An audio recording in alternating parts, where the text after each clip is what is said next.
can you tell me, fairly succinctly, kind of just summarize uh, your military experience overall? Like I which was, branch you were in, what kind of jobs you had, places you served other than Vietnam, that kind of thing. well, my military career started out as a cadet at the Citadel in Charleston, South Carolina. I was commissioned a second lieutenant in the Army Reserve the end of May of 1964. I had participated, obviously, in the ROTC program, but I had also opted to pursue Army aviation, which at that time was not a branch, but was you were detailed by the branch in which you served. I was commissioned a Corps of Engineers officer and was granted a 2-year deferment to allow me to go to Duke University and pursue a master's degree. Due to my own misunderstanding in believing that uh, time and grade would be measured by time in service, not date of commission, I actually joined an Army Reserve unit in Durham, North Carolina, and participated there for 2 years. This was a wire training detachment, so that we trained people in those days how to climb telephone poles, do wiring, and wired communications. Uh, I finished my master's degree at Duke on July the 11th, 1966, and I reported to the Engineer Officer Basic Course at Fort Belvoir on the morning of July the 12th of 1966. I finished the Engineer Basic Course about the middle or end of August. I believe it was six. I think it was a 6 weeks course. Uh, because I did not have orders to flight school at that point, I was assigned, given a temporary assignment as being an executive officer of an advanced training company uh, at Fort Belvoir. I continued to do that until November of '66, when I got my orders to go to primary training of flight Army aviation at Fort Walters, Texas, which was about 70 miles west of Dallas Fort Worth. I attended primary uh, aviation and that was a 3-month program. Um, I, due to my lack of skill of flying a helicopter, I was, as we refer to in the military, I was washed back to attend additional uh, month or two of primary flight training. Completed completed that flight training primary in the about July of 1967, and proceeded to advanced aviation training at Fort Rucker, Alabama.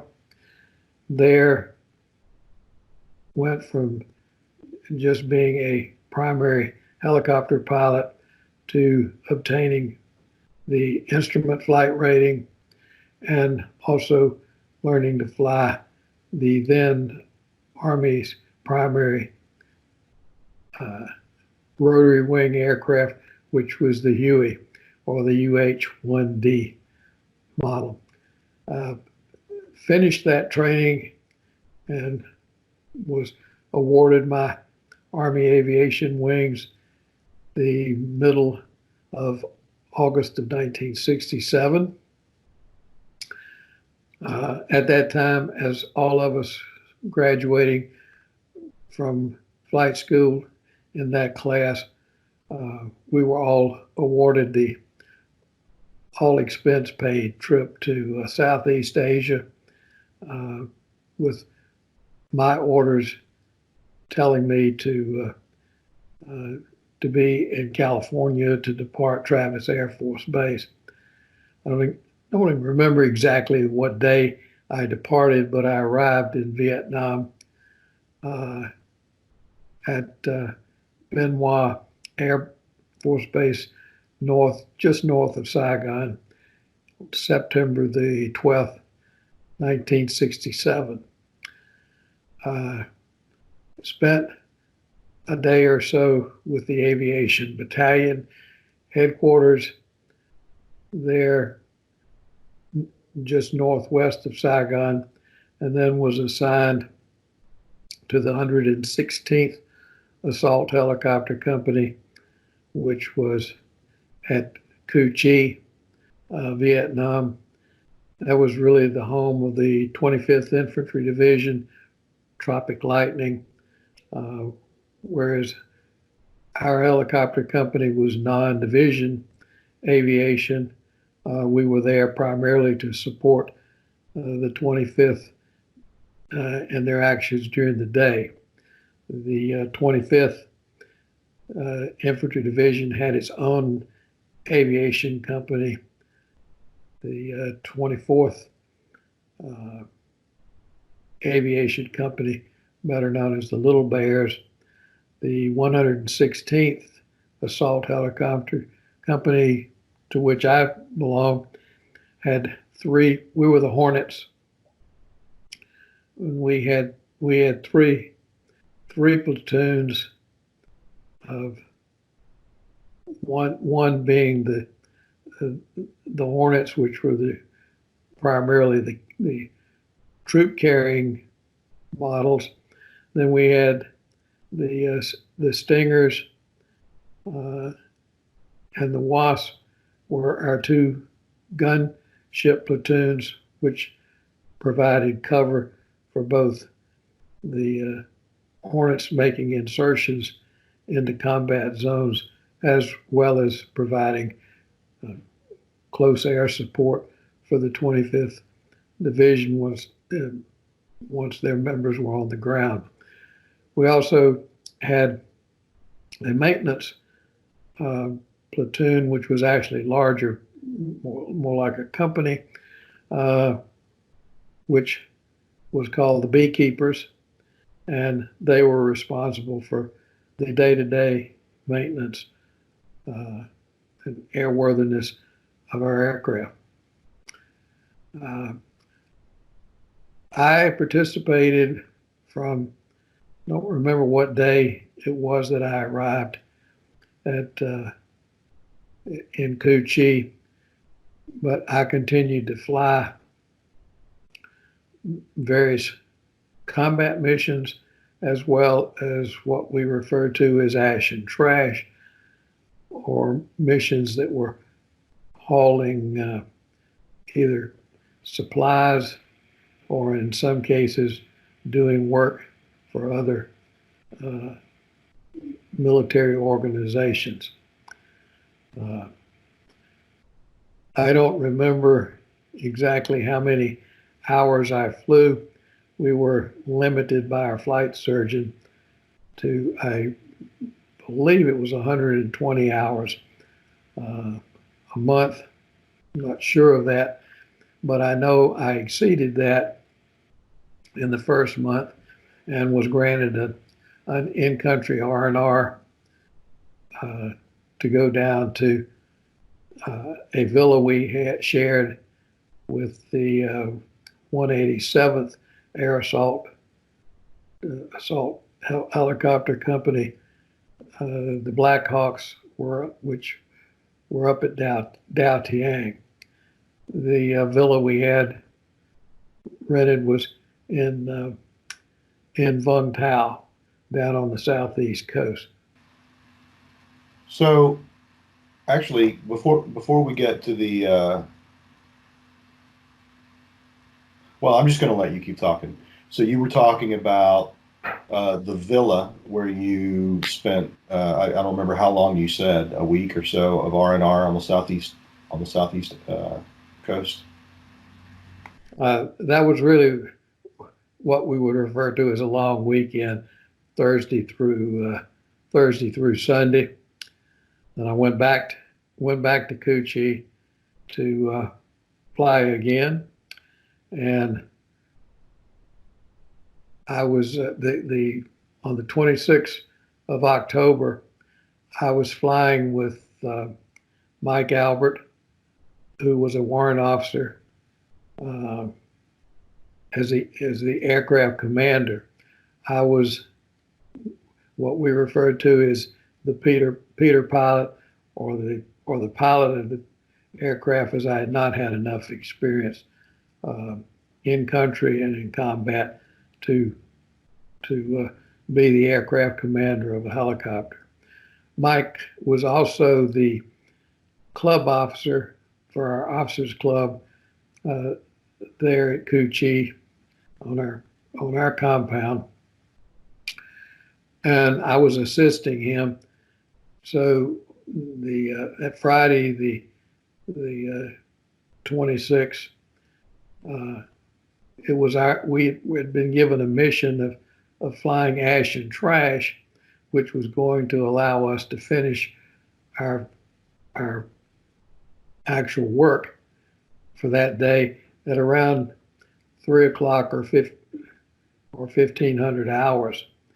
Then he and I planned to go into Saigon at Tan Son Nhut at the helicopter landing area, Hotel 3, and we were going to do shopping for the Officers Club supplies at the PX at Chantan. Our mission on that Friday was to fly another Corps of Engineers lieutenant, who was also like me at that time, a first lieutenant. He had an envelope full of classified documents for airfields in northwest of Saigon, and our mission was to fly him to each of these now well-known airfields so that he could, in essence, declassify the documents.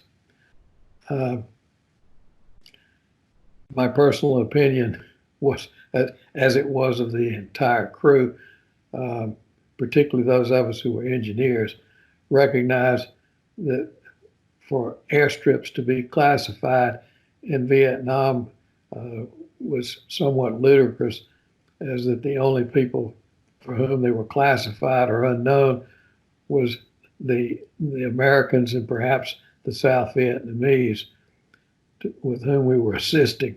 But the minute you put a bulldozer into the jungle, both Charlie or the North Vietnamese soldiers knew you were there, and you were building something for combat against them.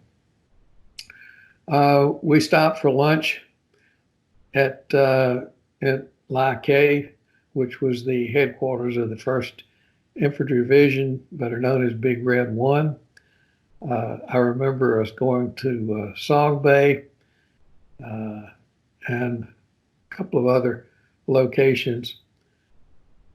I don't remember whether we actually had a reason to fly to Bù Đốp, which was northwest of Saigon, not far from the Cambodian border, but it was a special forces fire base. And when we got there, we were beginning to run low on fuel, plus we were beginning to get close to our end of day, which was the 1500 or 3 o'clock. the Special Forces major, not sure whether he was assume he was the commander of the fire base, came running out, and along with the Special Forces sergeant, and asked whether we would be willing to make an emergency medevac northwest of Bù Đốp, close to the border. That there was a Mike force, which was a special ops unit of Special Forces plus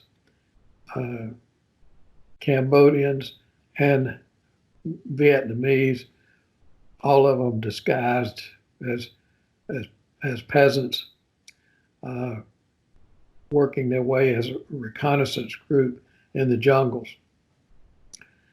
We were told that 2 Americans with this unit had been wounded, and the unit was surrounded by the North Vietnamese, and obviously with wounded people, they couldn't sneak through the North Vietnamese lines and get away.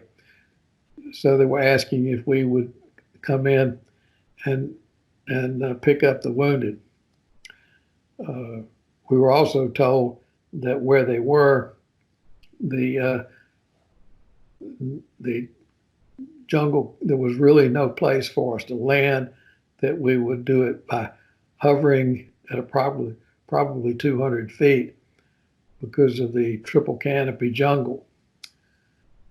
So I remember Mike telling the major that we'll make an attempt to do it, but we really don't have much fuel left, so we won't be able to stay very long. And the major assured us that he had enough fuel on the base there that we could go out, get it, and come back and be refueled before we probably took these wounded people to medical facilities. There was a crew of, in addition to Mike as the aircraft commander and myself as the pilot, we had a door gunner and we had our crew chief. The engineer lieutenant who was flying with us asked whether he could go along because he was curious and just an adventurous sort. And then, of course, the major and the sergeant said they would go with us to show us to get us to the location and then get us back. In those days, we didn't have a whole lot of instrumentation that allowed us to use GPSs as such as we do today. So the major and the sergeant and the lieutenant all got on board, and we went to this location. And I remember actually had one of those throwaway cameras and was actually taking some pictures from the 200 feet. I could see they were dimly lit because there was very little sunlight that got down through the jungle at that point, but there was enough that I could see both the American Special Forces people on the ground as well as some other members of the Mike force. We were hovering and started to bring the first person up on slings, and I remember watching the main rotors. We were hovering just above the treetops, dropping down as far as we could without hitting anything. And while we were hovering, all of a sudden the aircraft lurched and we started swinging around, wobbling. And I remember Mike saying, "John, can you help me control the aircraft? I'm having a tough time." Based on our training in flight school, much of what Mike and I did at that point was reflex, um, not not being able to control the aircraft. I remember it starting to nose down and uh, not realizing we were we were going to crash. We were continuing to try to make the aircraft fly. I remember seeing the main rotor blade break off in in the jungle as people were scrambling out of our way, uh, and that's the last that that's the last that I remember until I came to on the ground at at some later some later time. John, sorry, Yes, may I ask just a clarifying question? When you started to wobble and you know and try to control the aircraft, you know, were the wounded guys still were they on the slinks at that time? Did you have people suspended from the aircraft the first wounded guy was on board the aircraft. The second guy was on a sling being pulled up. when at the time of the crash? Yes, Okay, thanks for clarifying that. So you came to sometime later on the ground? when I came to, uh, everything was completely black, and I didn't hear anything. And my initial reaction was, "Oh, is this what it's like to be dead?" I didn't feel any pain. I didn't feel anything, but I couldn't see anything either.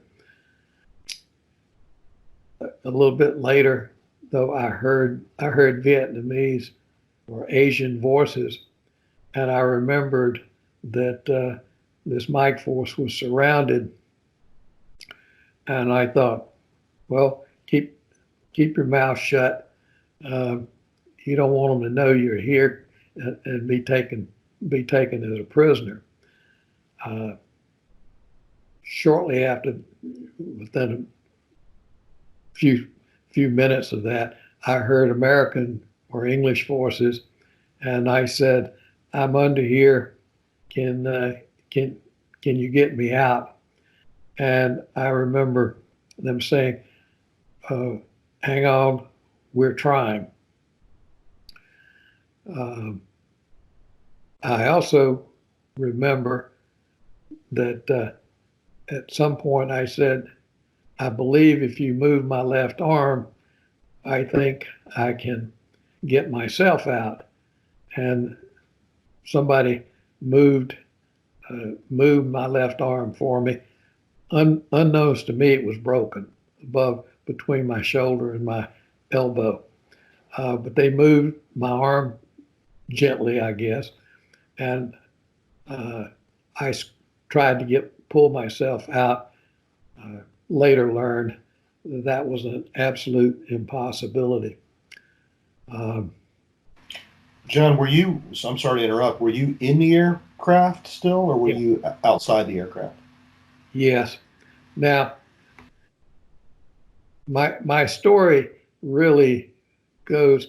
Let me jump forward uh, from this day in October until the spring of '68 when I was at Walter Reed and I was on Ward One, which was an officer's orthopedic ward in the old historical hospital, and we had a part of that ward that was designated as the snake pit, and only those wounded in Vietnam could be in that section of ward.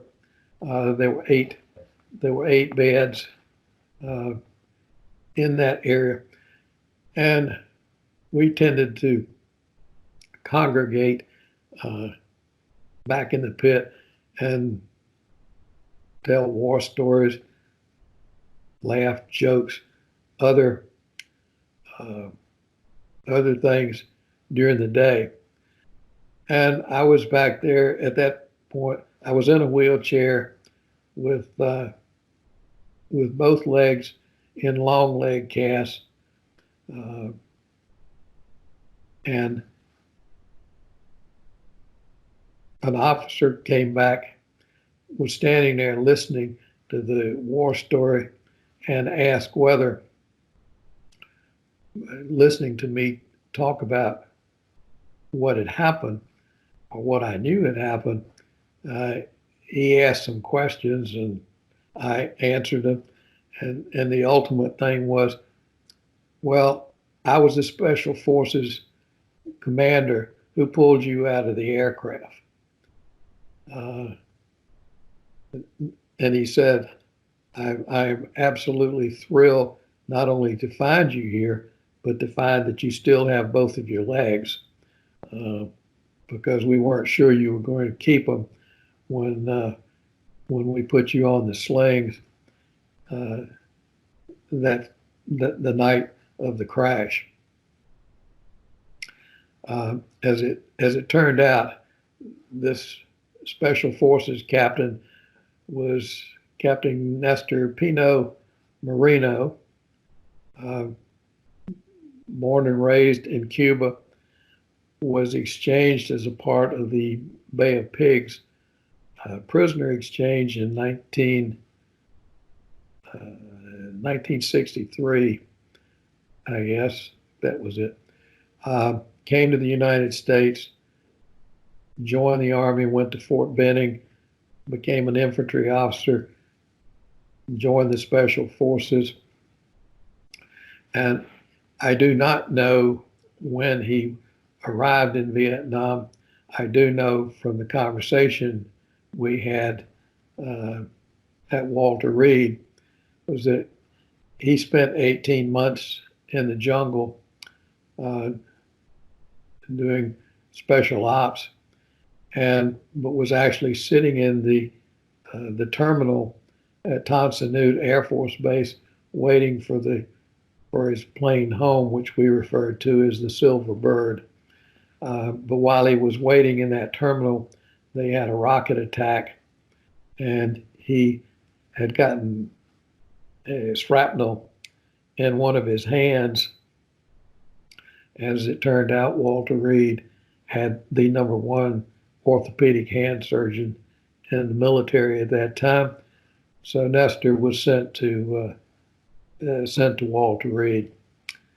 Uh, needless to say, I was really glad to meet Nestor, and we went up to the officers club and probably finished off a quart or more of Black Jack Daniels. And he related to me all of what happened to me on the ground after, from the point that we crashed. As it turned out, when we crashed, the aircraft commander was thrown through the front windshield. Ended up ultimately losing an eye. He broke a leg, but in order to save his life, his face was smashed with broken jaw and nose, and they did an emergency tracheotomy on him. But at some point, he was asking, was his crew okay? And had they found the engineer lieutenant, his pilot? And Nestor told me that they, of course, thought they had me, when in fact it was the other engineer lieutenant who was on board the aircraft as an observer. I never saw that engineer officer again, although I heard that he broke his back in the crash. I do know that the door gunner The crew chief both fell out of the aircraft before it hit the ground about 25 or 30 feet. The door gunner broke his jaw, and I later saw him in the hospital at Long Bend. I never saw the crew chief, although I heard that he fractured a number of ribs, and both of them actually stayed in Vietnam and stayed on active, went back to our helicopter company. Nestor informed me that the way they found me was that he sent his medic back to the aircraft because it was standard procedure to remove the radio that was in the aircraft to avoid the enemy from getting it and utilizing it. And when the medic walked back to the aircraft, he actually saw my hand sticking out underneath the front of the aircraft in the dirt. The aircraft had gone down nose first, and just like the death seat in an automobile, the aircraft rolled towards the right because of the rotation of the rotor. And in some way, my seat was turned 90 degrees, crushing my legs from my knees to my feet against the door, against the ground.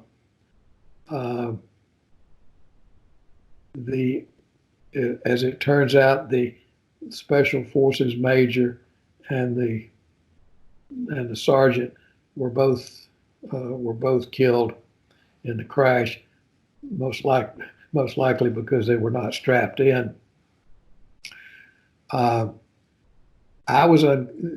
Nestor said I was unconscious when we hit the ground.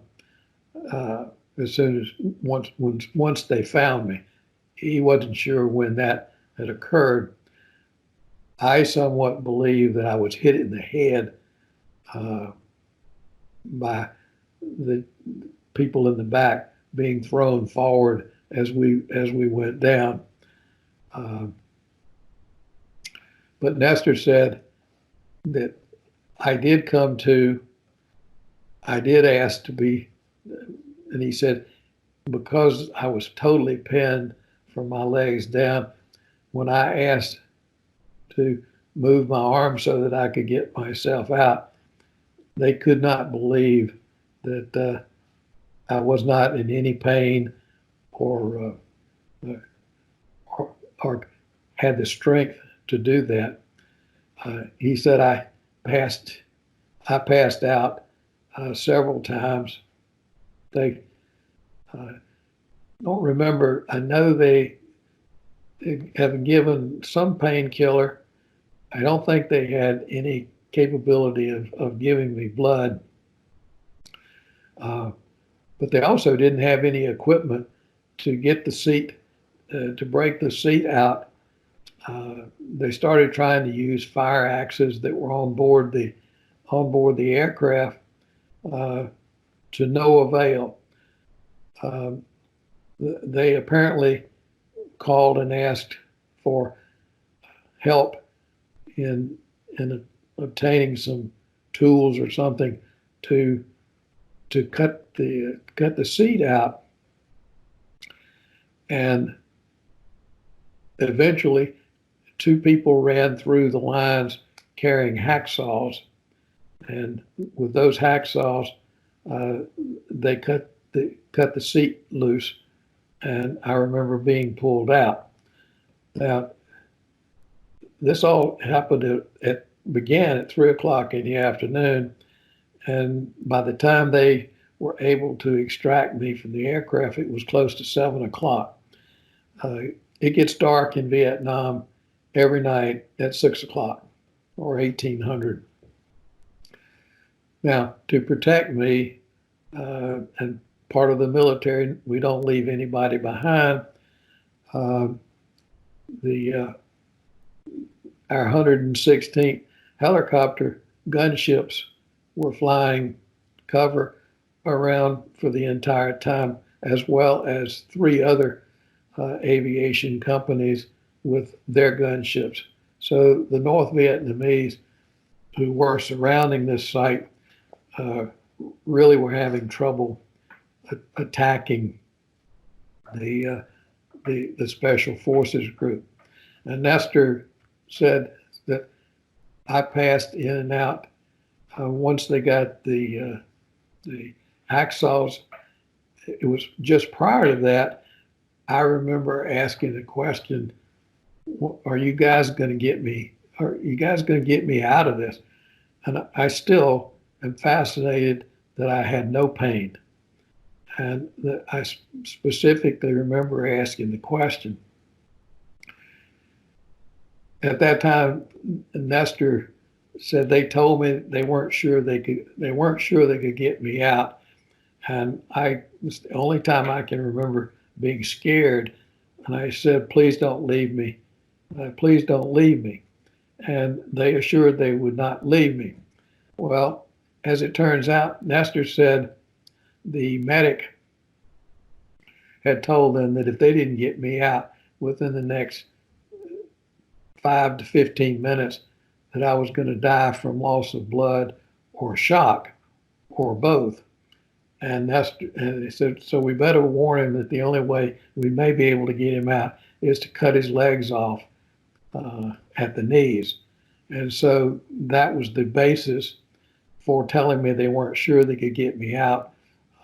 In the event, they ultimately said, we're going to have to cut your legs off. But as I said, the seat, they broke the seat loose with the hacksaws. And I remember being the only time I ever felt any pain was when they reached under my arms to pull me out of the aircraft, and my left arm hurt. And I said, "Please, you're hurting my left arm." I remember sitting on the floor of the jungle, watching them splint both of my legs up in splints, and I had already been put in a sling. Still wasn't feeling any pain, and I remember they told me to hold on to the cable with my right hand. Do not try to do anything with my left hand. They didn't tell me my left arm was broken, and I didn't feel any pain. Uh, I remember going up on the hoist, up through the trees, and seeing the landing light of another aircraft, which turned out to be another Huey. Tracers were going everywhere. And I remember looking at that landing light and thinking one of the things that they taught us in flight school was don't ever turn your landing light on at night in combat except to look where you're going to crash. And so I'm looking at that light as I'm going up, saying, I hope you're not going to get shot down and come down on top of me. But I remember being pulled up and dragged onto the floor of that Huey.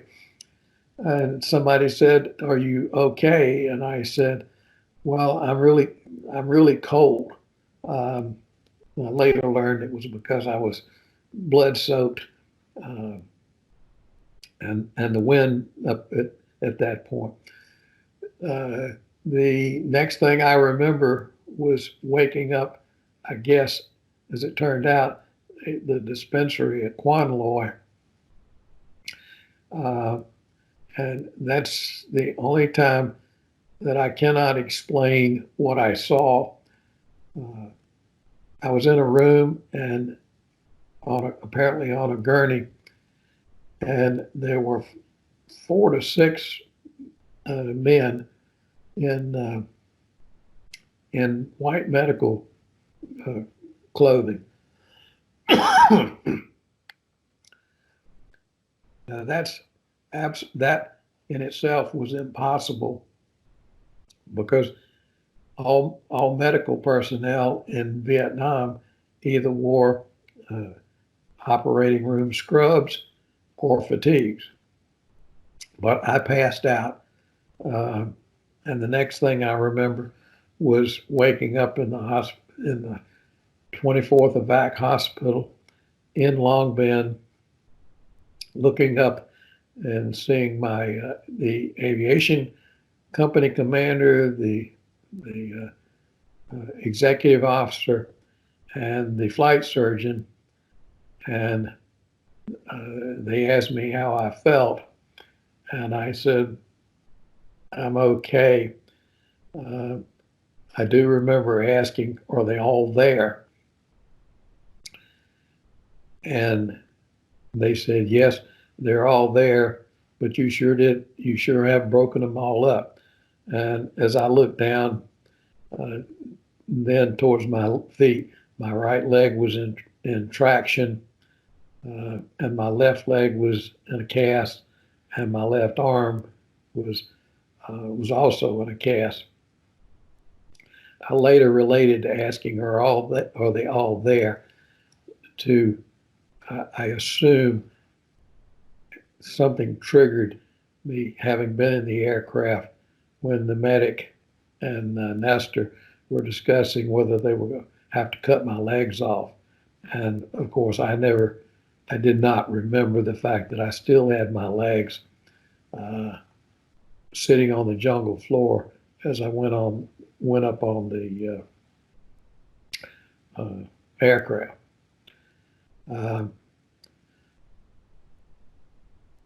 I remember Bobby Franklin, who was then a major, who later became the commanding general of the Second Army at Fort Meade. I remember him asking me, was I up? He said, well, you've broken them. You sure have busted them up, but you've won an all expense paid trip back home. And I remember saying, oh, crap. Because actually being in Vietnam was not an unenjoyable thing as a pilot, being able to see the country and the style of living which aviators got to have.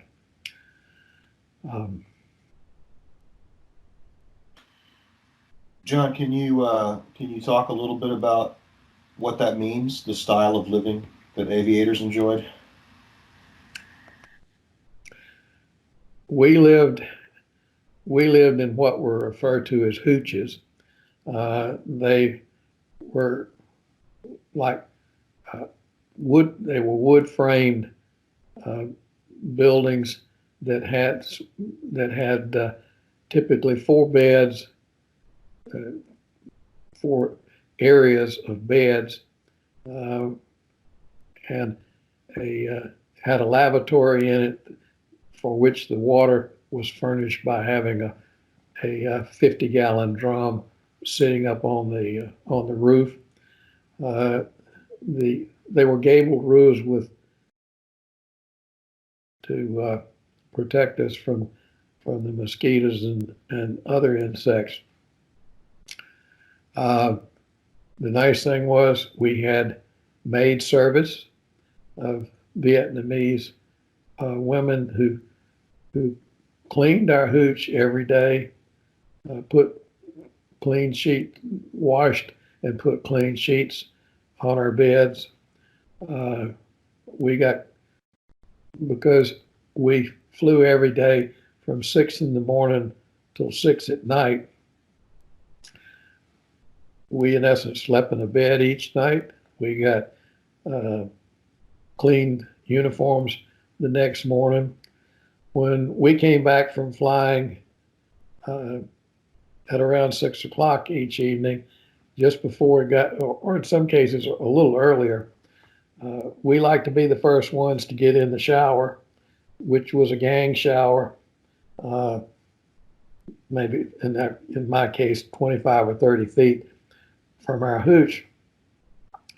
The showers once again were framed, open with screens.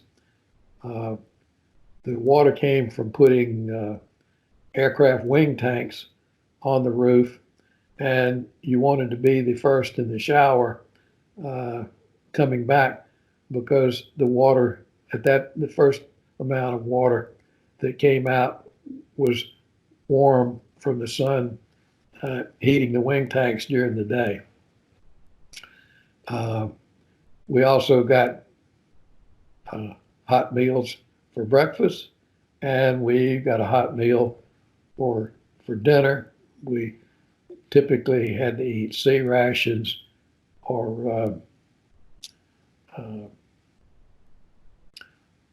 the other meal, mostly sea rations during the day, because we were out on airstrips uh, waiting for orders for combat.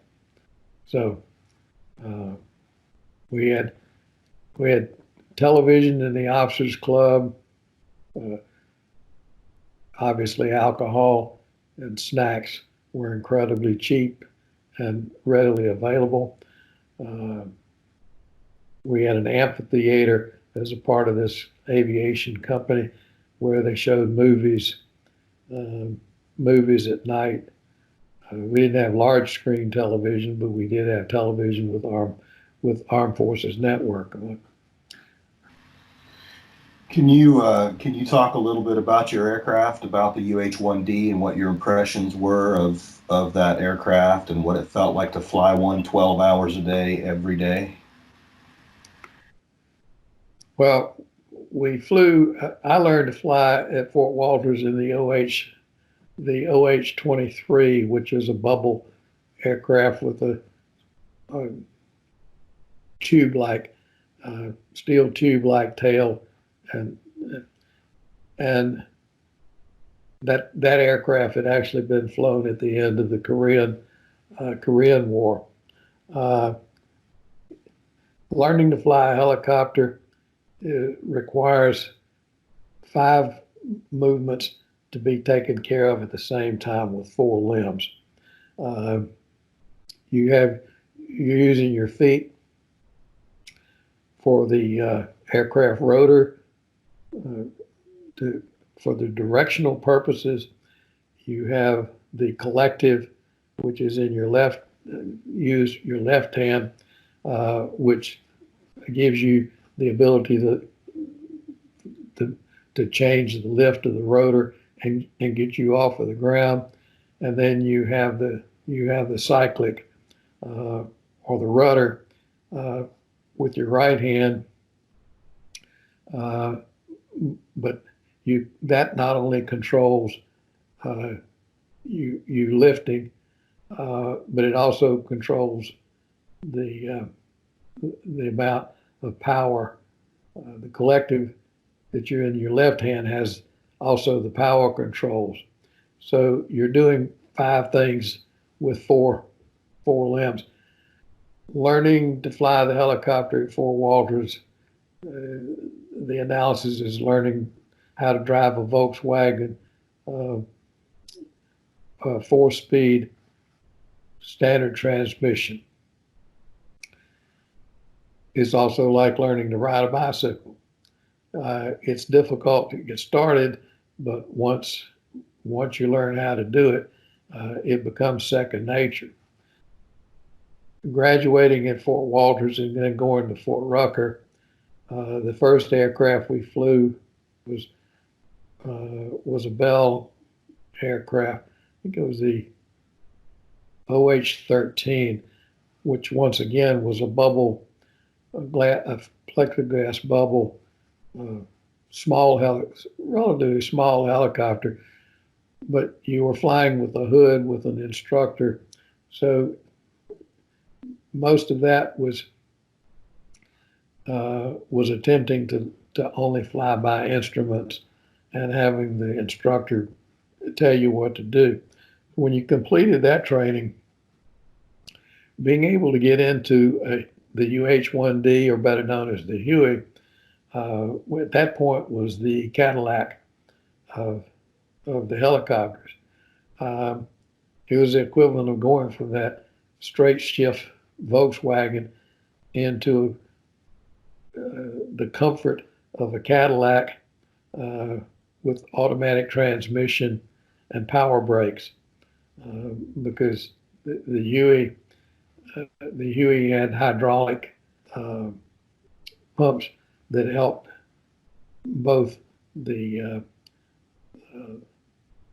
the rudder pedals as well as the cyclic, and obviously it had a heck of a lot more power than the OH-23. So it was really fun to be able to get to be able to fly that aircraft. During my time in Vietnam, the Cobra helicopter there were only two of them in country, which was later became the primary attack helicopter for firing, took over for the gun, became the primary gunship. But there were only two in Vietnam when I was there, and I only saw one of them flying because parts were so scarce that they had to cannibalize parts from the other one to keep the one they had flying. The Cobra later became the gunship, but the Huey, and there were already three different models of Hueys in Vietnam when I got there. There was the A model and the B model. They were smaller than the D, and they were used primarily for gunships with rockets and machine guns attached. There was also the C model, which was sort of used in between things. It wasn't a very popular aircraft among the pilots because the hydraulic controls on it tended to be really stiff, and they went out often, and it was like driving a car that your power steering died on you. The D model had, and I've forgotten what the horsepower of that engine was, but just coming into Vietnam at the time I was there was the H model. The H model, there were very few of them. It turns out that the company commander had an H model, which they used for command and control, circling above the combat areas when we were going in or extracting and coming out. And the beekeepers had an H model, and it was an H model that pulled me out of the jungle, and it was far more powerful than the D model. Is it okay if I just want to go back to October 26th for just a minute, and make sure I understand kind of the details around this attempt to extract the Special Forces soldiers who were wounded and surrounded. So you were approached by a major who said, "Hey, I need you to go with me and get these guys." Normally, if you were going to do a mission like that, you would be accompanied by gunships. In this case, it sounds like maybe you were not accompanied by gunships. That is correct. I think, I'm not totally sure, and I don't remember Mike asking the question. I think the expectation was that they really wouldn't be able to see us hovering, extracting this. They would hear the noise. As it turns out, they did. The North Vietnamese shot the noise, and what Nestor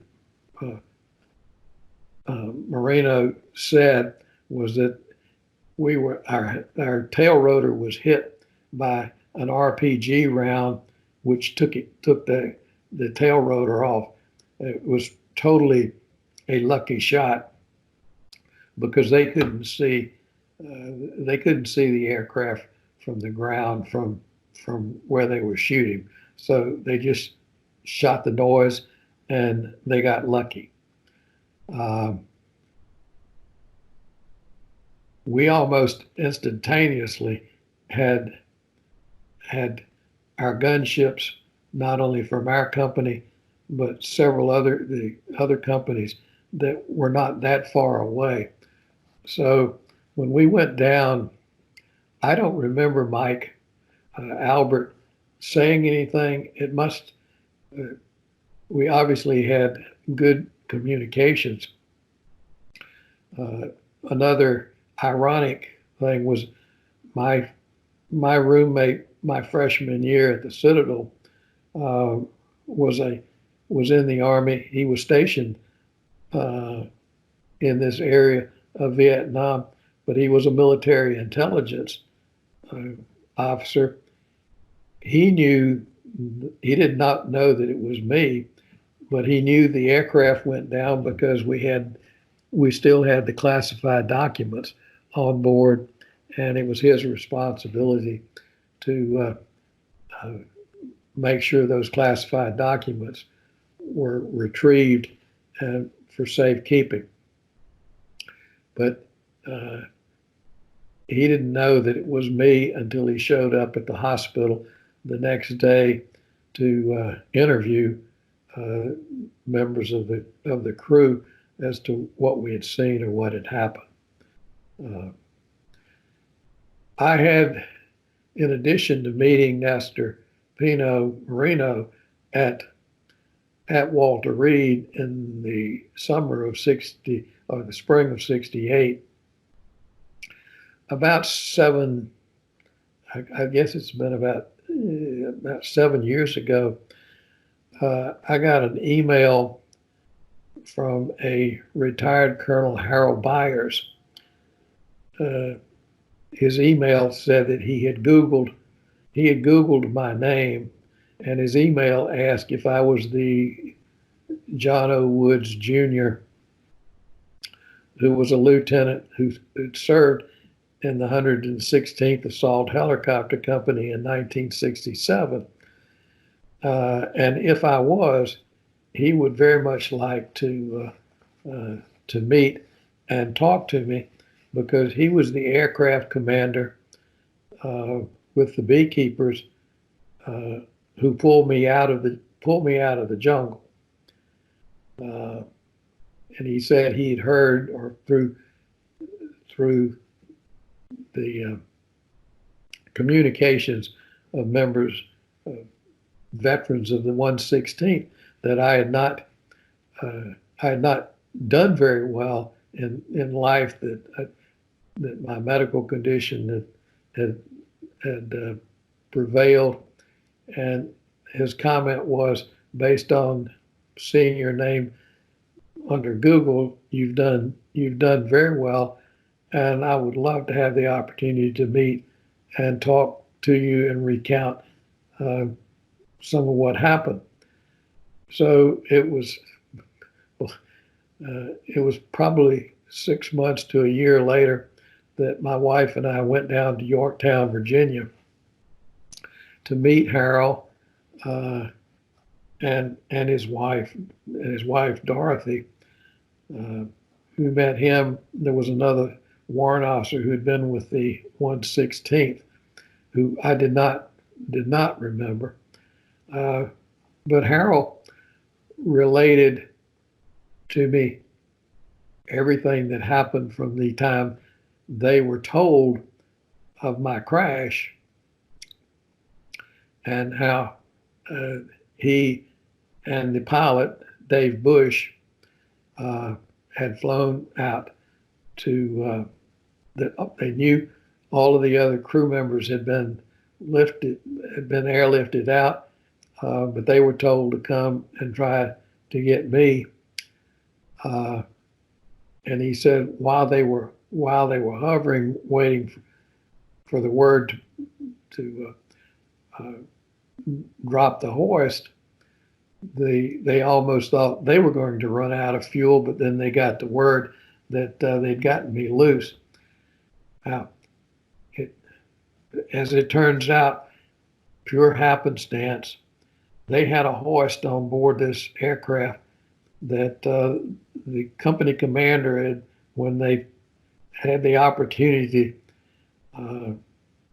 forgotten now the terms of how they'd gotten it, but Major Franklin told Harold, who was then an Army captain, why don't you go ahead and install it in your aircraft? We might need it someday. And as it turns out, Harold said he knew I was at 200 feet because when they ran the steel cable down with the sling on it, they saw the yellow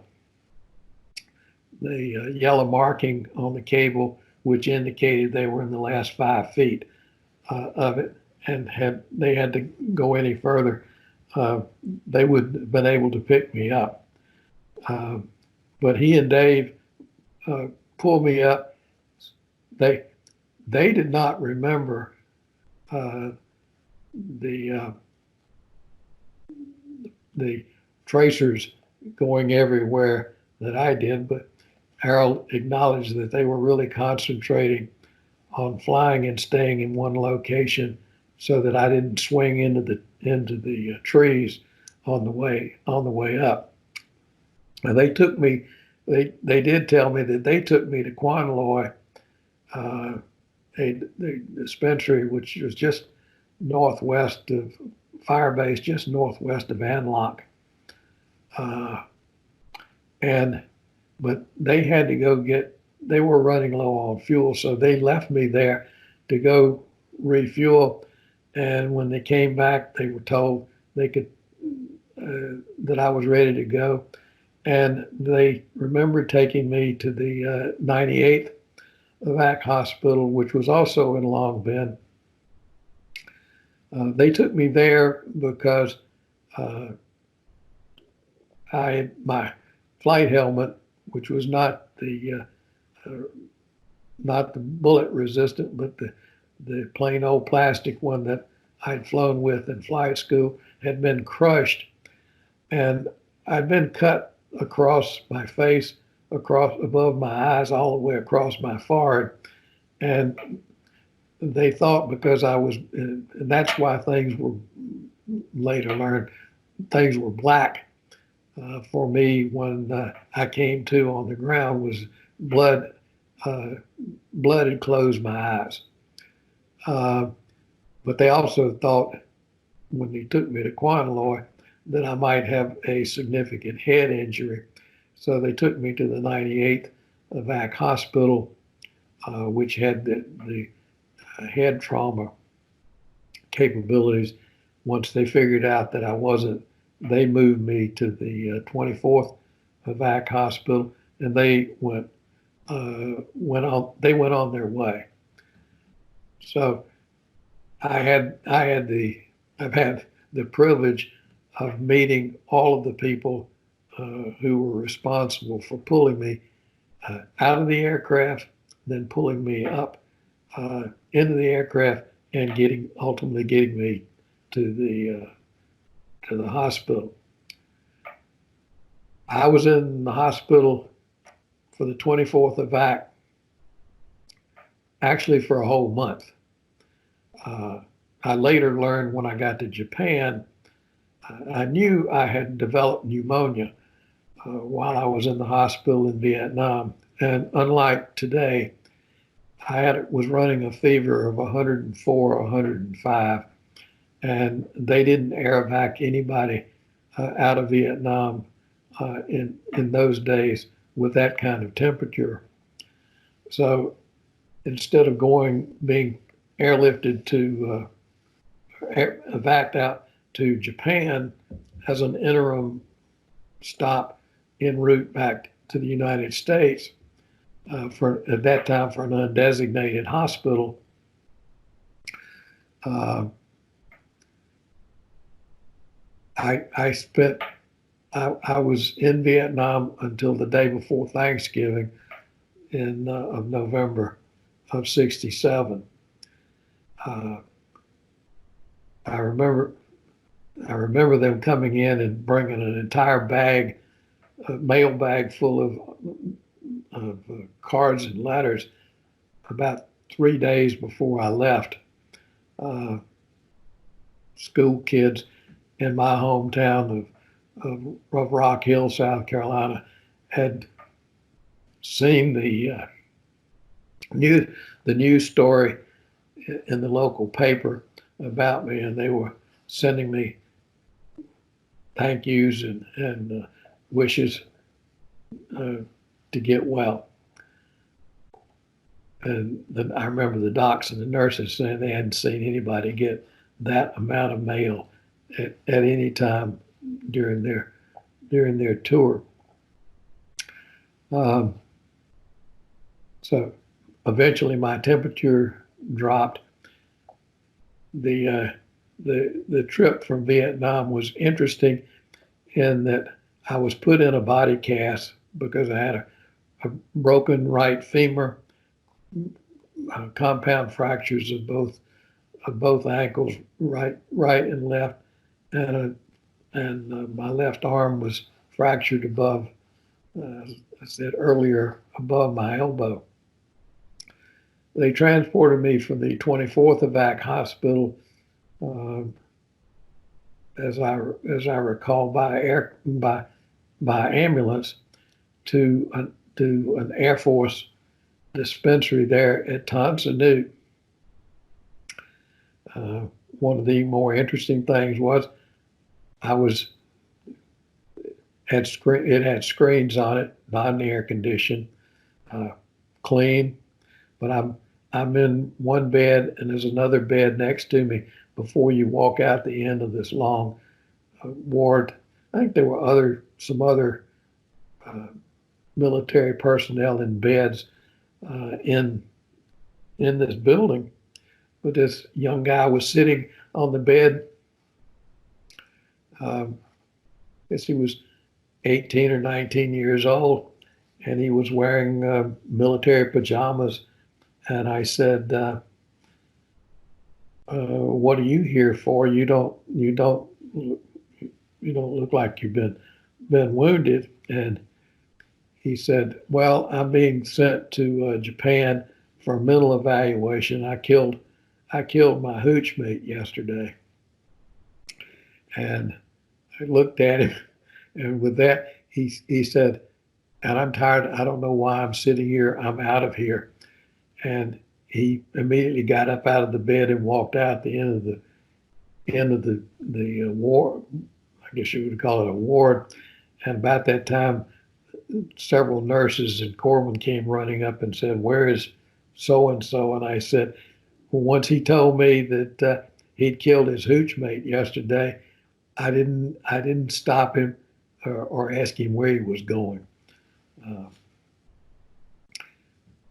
when I went from Tan Son Nhut to Camp Drake in Japan, which was not far from Techikawa Air Force Base, uh, uh, I was on the ward, what was called F Troop Ward. Turns out it was a septic ward where all of the patients had significant lacerations. In some cases, they were amputees or had, having been blown away, lost portions of their legs or skin or arms. But the doctor there, one of the doctors, I was in a hearing room with him, and he said he'd had a difficult time of understanding all of the notes on my chart. That he said, as usual, the doctor in Vietnam not had great handwriting. And would I object if he read my chart, tried to read what was written in my chart, and I could fill him in? And it was at that point he informed me that when I arrived at the 20, whether it was the 98 or the 24th, but I was in surgery, and my I went into cardiac arrest, and they were able to get my heart started again with electric paddles and shock. It was a little later during that surgery, that operation, that fixing lacerations and trying to set things, that I threw up, and the OR nurse happened to see me do it, and I was choking, in essence, choking on my on puke, and my heart stopped again, and they were able to do CPR on my chest without the paddles, and I came back, heart beat returned, and he went through the whole chart, and when he finished, he looked at me and he said, "Lieutenant, there, with the amount of blood volume loss that you had in that period of time, the amount of shock that you suffered, there is no medical basis for you being alive today. You are a ghost." And I remember not feeling bad, not in any pain. I remember smiling at him and just waving and going, "But I'm here." So I am convinced that we call him the Great Ranger in the sky, but I'm convinced even today that God decided not to punch my ticket, that He had other things for me to do in life. Thank you, John. Let's kind of change channels and talk a bit about the memorial. Can you just talk a little bit about what? Let me back up and retrace something. I have said that this crash occurred on Friday, October the 26th. It took about 45 years later, with me meeting with Dave Bush and Harold Myers, and Dave Bush said Friday the 27th was not October the 26th in 1967, and I've actually Googled it. Friday was October the 27th.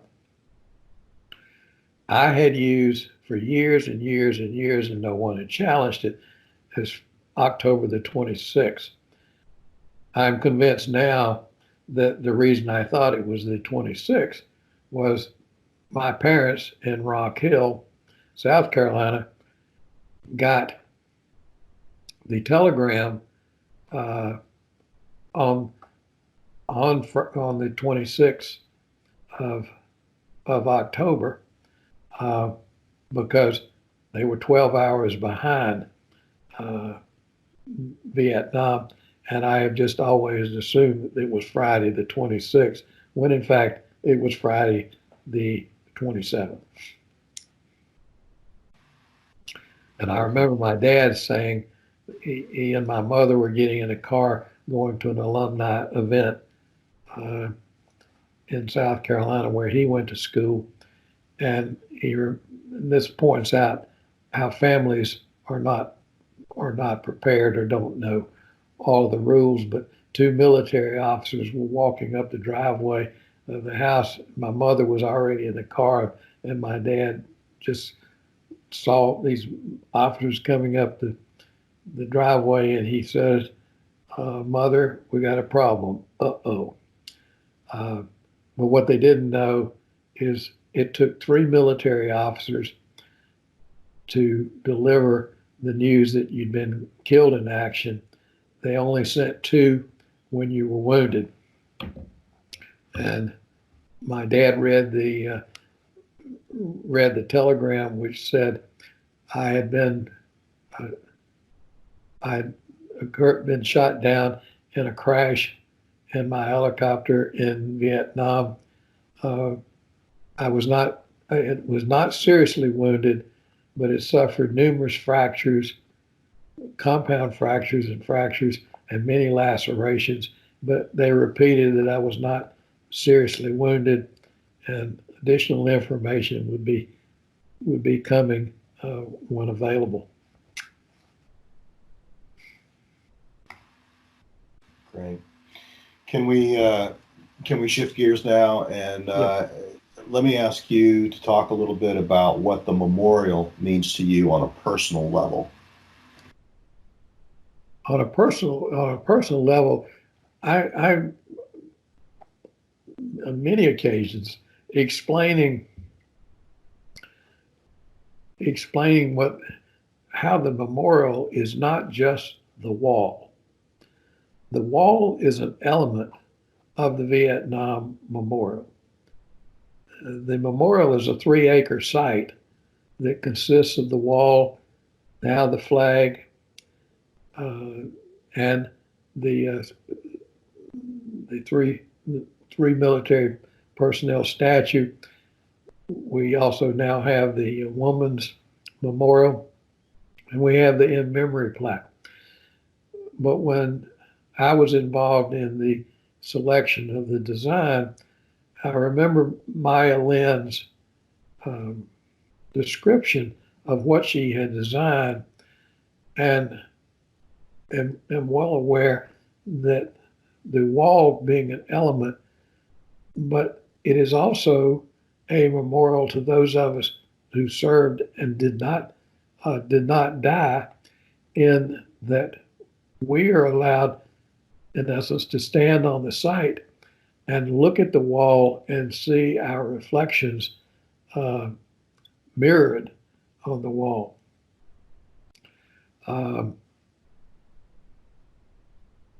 I've always felt like Arlington Cemetery is just unbelievable when you look at the number of headstones that are over there.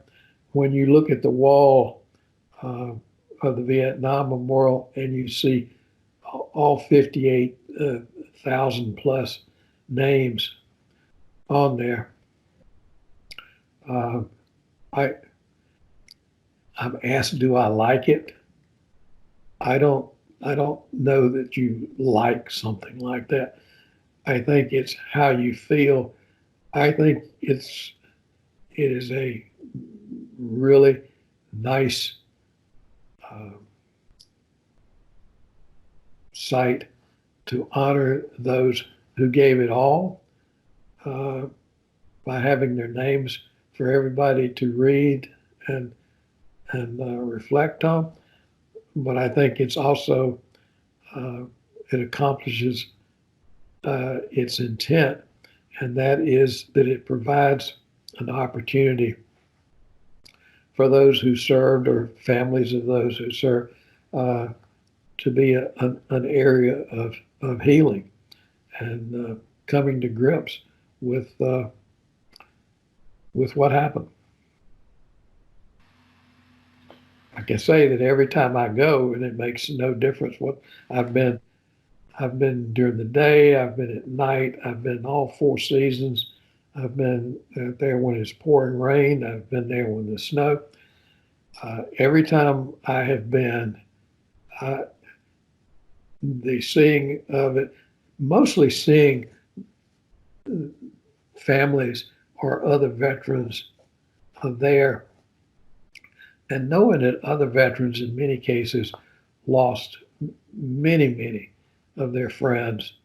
I only know really about 4, I only know 2 names. My hooch mate in Vietnam was killed the day before I was taken out of Vietnam. Uh, Another flight school roommate was killed in the spring of '68. And then I do know that I don't remember their names, but I know because of the day, I do know the two individuals, the special forces guy, the guys that were killed in my crash. So uh, the names on the wall don't hit me as much as watching veterans finding names, or in many cases, other vets finding someone else that they actually served with while they're standing there looking at names, or family members uh, finding a vet that they didn't know that knew their father, their son, brother, or whatever. Is your is your hooch mate someone that you remember vividly? Is it someone? Is it someone you were? Do you? I mean, is there somebody you still think about? Interesting, Richard. I didn't know Richard Allen was only came after I came, so he was there actually less time than me. I remember that he was a single guy from Massachusetts. I did not I did not get to know him very well, nor did I get to know my hooch mate Dave Bush very well, who was the pilot who, along with the aircraft commander that pulled me out. Uh, Both of them were in the hooch, and I think there was one other empty bed that was waiting for someone else to be assigned. So the only reason I particularly remember Richard Allen as my hooch mate of being killed was because I was told uh, before I left the hospital in Long Binh that of how he had been killed. He was flying as Peter pilot um, with a captain, and they were sitting in a cemetery in the hobo woods, and they were just sitting there, and there was no gunfire. Uh, and I remember, and I don't remember the captain's name, but he just said he told Richard, "You've got control of the aircraft," and they were supposed to not be moving, and all of a sudden the aircraft started to move forward, and he looked over, and Richard was slumped over in his seat, and he took over, and when he pushed Richard back, he realized that Richard uh, had been hit by a small arms fire, and it had missed his visor and hit him, in essence, hit him in the head right between the eyes. So that Richard never, never experienced anything except instant death. And uh, to me, I think the reason I remember this was the way he was killed, and it turned out to be the only shot that the platoon took that entire day, uh, and it resulted in one of our own being killed.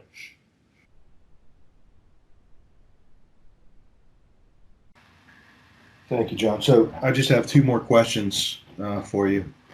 The first one requires a little bit of setup because I'm a little bit of context. So I was born in November of 1967.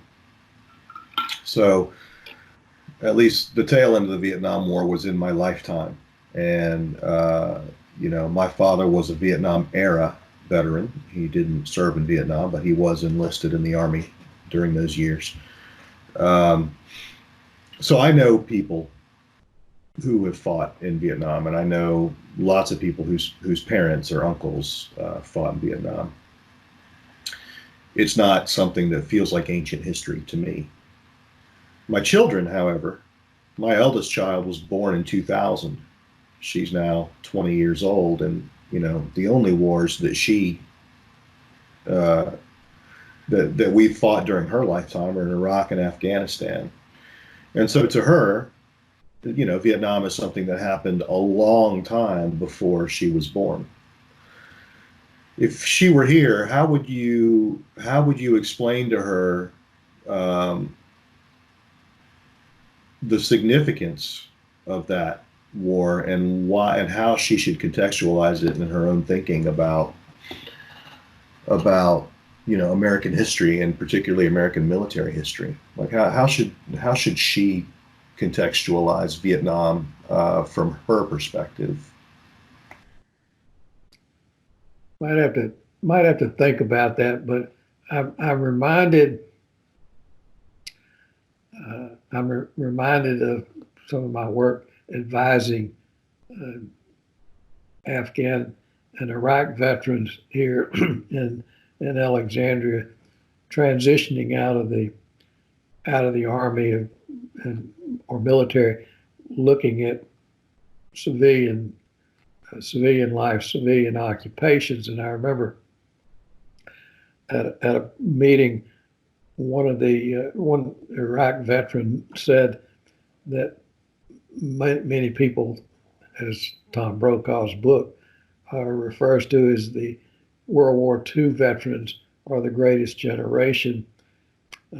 His comment to me was, "We think you Vietnam veterans are the greatest generation because you changed the attitude of the American public to appreciate or respect military veterans uh, for their service, and in essence, separating the warrior from the war." And that was our problem in Vietnam, was people totally forgot uh, that people that my generation were dying uh, trying to protect the freedom that we have in this country, uh, but because of the politics of the war, all of the protests were going on, and I never suffered the same verbal uh, abuse because I came home in essence on a stretcher in on a medevac aircraft, and I was met at Andrews Air Force Base by an Air Force colonel who welcomed me home, and then I was taken by ambulance to Walter Reed. So uh, my experience with the Vietnam protesters was really by way of television, of watching the hearings on the Hill. So I recall uh, I was on a hospital board some years later after during Desert Storm, and we watched was the night the 25th Mechanized Division came home from Kuwait, having freed Kuwait from the Iraqis, and there was a surgeon at this hospital who was also a Vietnam vet, and one of our board members asked us, how did we feel watching this division being welcomed to Fort Stewart, Georgia, with flags and cheers. And the commander of the 25th Mechanized Division actually was, all of a sudden his name escapes me. Uh, but my comment, and as well as the surgeons, was, we're enjoying this, and I use the term, we're like the mother uh, who didn't have a very nice wedding, but is getting to watch the wedding of her daughter, and it's thrilling. So uh, I like to tell anybody today, yes, you thank the military for their service, but I also think you have to thank their families and their support group, because um, I don't think many Americans understand what that service entails. Uh, I don't think they realize that it's 24/7, 365 days a year. That you don't get to choose whether you want to go or not. You go.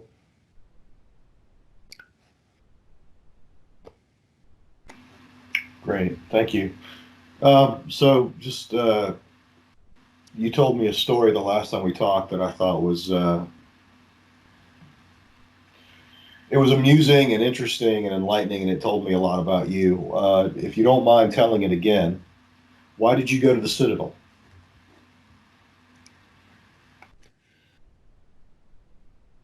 Well, I'd grown up in Rock Hill, South Carolina, just south of Charlotte, North Carolina.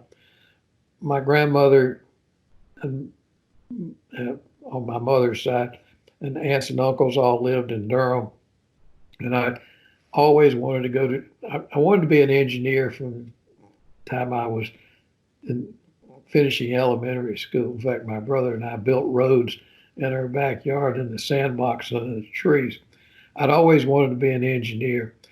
I really wanted to go to Duke. Um, I did not want to go to Clemson, uh, as many high schoolers in your own state, even though Clemson had a marvelous engineering, was known as a marvelous engineering school. I did not want to go to the University of South Carolina because I knew their engineering school was not as, at that time, was not as good as Clemson. It was also known as a party school, and I knew that I needed to get an education. I was accepted at Duke, uh, but the cost of going, even with a job and a scholarship that I was granted, uh, left it out of the capability of my parents, and I was going to have to work to go to school. And so I wasn't sure where I was going to go, but we were outside of a drive-in grill in Rock Hill with a whole group of us high school guys, and one of those who had already finished high school was there and made a comment. He happened to be at the Citadel, which I really didn't know a whole lot about at that point. I had been to Charleston, but to DMLA conventions and other school related things. So I really didn't even know where the Citadel was. But his comment to all of us was, uh, "I bet you, I bet you pansies can't can't make it through the Citadel." And I took it as a challenge. And as I referred to it, I went to the Citadel on that dare, as did 11 others in my class. And we ultimately all, 9 of us graduated on time, and the other 2, I believe, finished uh, a semester or so later. Uh, my mother was not happy that I was going to the Citadel, although it was about one fourth the price of Duke, and included all of my, in essence, all of my clothes, food, haircuts, every everything from soup to nuts. My mother was not thrilled because she thought that meant I was going to go in the military.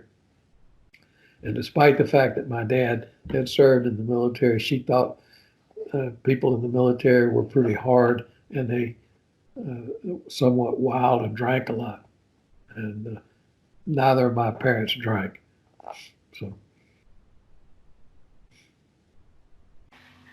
You know, one thing we haven't talked about is so after you finished the Citadel and you were commissioned, you know, you talk about pursuing aviation as if it were a foregone conclusion, but um, you know, we've never talked about how your interest in aviation started?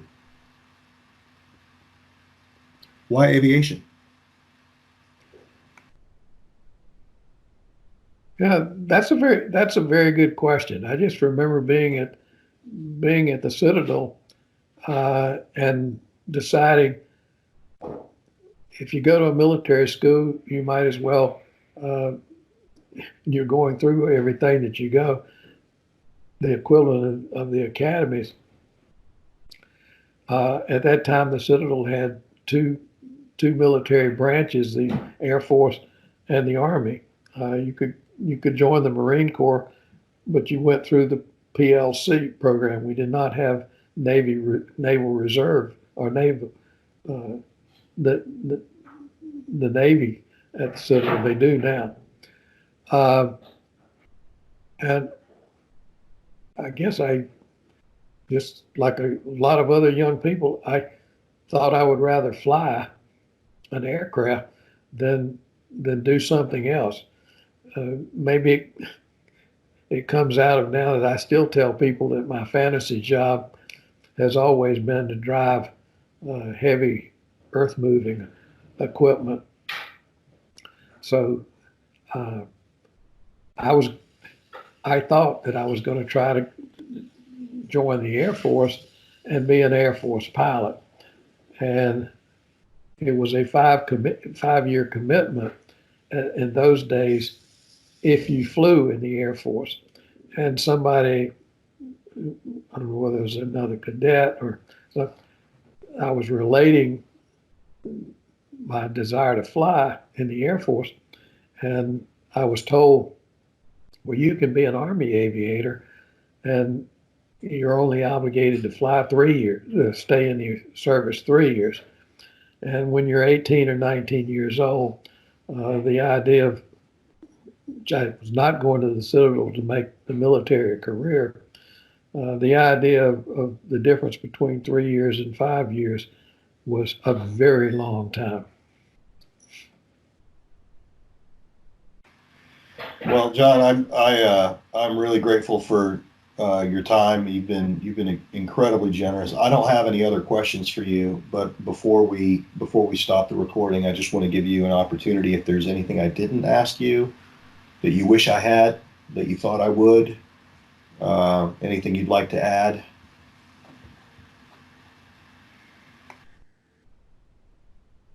I think I think I've gone on long enough. Probably if I went back and retraced this script, I might. Um, I think I did. I think I did share with you that I went back to Vietnam in 2000 with the Vietnam Memorial Fund's corporate council, and one of our board members, Harry Robinson, uh, who had been was the dean of architecture and urban planning, and later a vice president at Howard University. Harry Robinson at that point was on the board with me, but I had first met Harry Robinson in 1967 in January of '68 because he was getting out of the hospital at Walter Reed. Spin forward to 2000, and we go back in April of 2000 for the 25th anniversary of the fall of Saigon. Our corporate council was interested in moving forward, not looking backwards. So they had arranged to put in computer laboratories in the University of Hanoi and the University of Ho Chi Minh City, which I still refer to as Saigon. While we were in Saigon, we had the opportunity to see some of the areas that many of us had served in. So Harry and I, along with three others, had a Vietnamese guide, and we went up Highway 1 northwest of Saigon to the remains of Lai Kay, Song Bay, and we went to An Loc, which, as it turned out, I did not know until I was there. That's where Harry Robinson was stationed during the war, and he was a Corps of Engineers officer. And he, during his tour, had built the fire base at Quan Loy, including the dispensary. So when the guide drove us on up Route 1, we actually got to go to the remains, the old airstrip, what was left of it, of the fire base at Quan Loy, which that going up there and seeing that, um, being in Antelope, for me, sort of brought the whole thing to a complete circle, and I refer to it as a part of the healing, because while I didn't get to go back to Bù Đốp, uh, I got to see enough of what I had seen when I was in Vietnam to that, which I didn't see, but was during the time from the crash back to the hospital. And I thought it was ironic that you're my friend Harry from Walter Reed in 1967 to being on the board with me at the Vietnam Memorial Fund. Turns out he also had played a part in providing a building that I went through, and had that building not been there, I wouldn't be here today either.